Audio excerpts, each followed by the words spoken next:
মুক্তিযোদ্ধাদের বিচার চাই। বিচার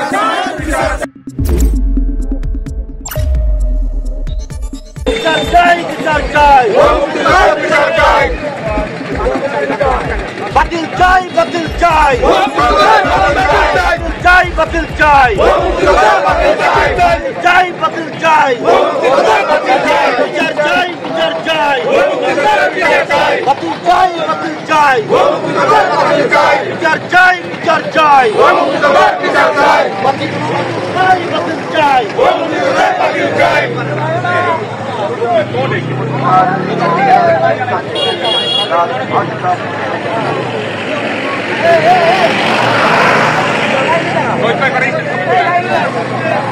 বিচার চাই, বিচার চাই,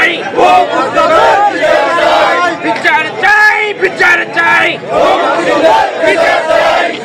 মুক্তিযোদ্ধাদের বিচার চাই, অপসারণ করতে হবে,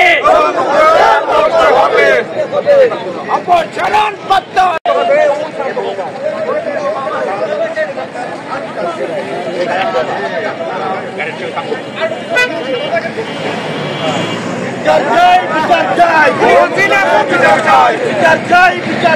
পক্ষ থেকে আজকে আমরা বাংলাদেশ নাগরিক সমাজ আজকে এই অবৈধ সরকার শেখ হাসিনা আজকে হাজার হাজার লক্ষ লক্ষ মুক্তিযোদ্ধাদেরকে সনদ দিয়ে আজকে বাংলাদেশ মুক্তিযোদ্ধাকে একটি বিতর্কিত সৃষ্টি করছে।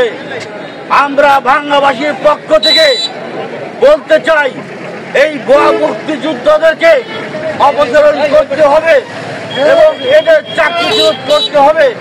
এদের সন্তানরা যারা চাকরিচ্যুত হয়েছে তাদেরকে অবশ্যই এই চাকরিচ্যুত করতে হবে এবং তাদের শাস্তি অবিলম্বে তাদের শাস্তি করতে হবে।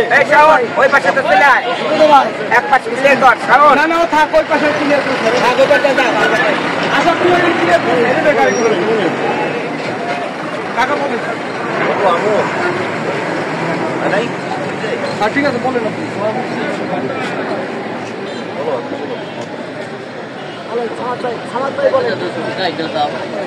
বাংলাবাসীর পক্ষ থেকে, বাংলার সচেতন নাগরিকের পক্ষ থেকে আজকে আমরা এই ভুয়া মুক্তিযোদ্ধাদের বিরুদ্ধে যে আজকে আলোচনা আমরা বাংলাবাসীর পক্ষ থেকে দাবি করতেছি, এই ভুয়া মুক্তিযোদ্ধাদেরকে অপসারণ করতে হবে এবং এদের শাস্তি দাবি করছি আমরা বাংলাবাসীর পক্ষ থেকে। ভাইয়েরা, আজকে এই সরকার, অবৈধ সরকার ভুয়া মুক্তিযোদ্ধাদেরকে সনদ দিয়ে বাংলাদেশের মানুষকে একটি বিতর্ক সৃষ্টি করছে।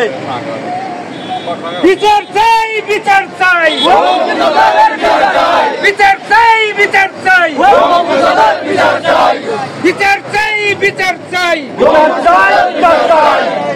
বিচার চাই, বিচার চাই।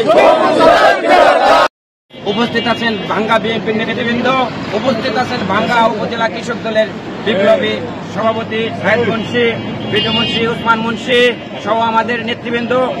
আমি বলতে চাই, 2008 সালে এই খুনি হাসিনা ফখরুদ্দিন মঈনুদ্দিনের সাথে আঘাত করে ক্ষমতায় এসেছিল, এসে বাংলাদেশের সবচেয়ে সুরক্ষিত একটি প্রতিষ্ঠান সেনাবাহিনী, এই সেনাবাহিনীর ৫৬ জন অফিসারকে মেরেছে এই ষড়যন্ত্র করে।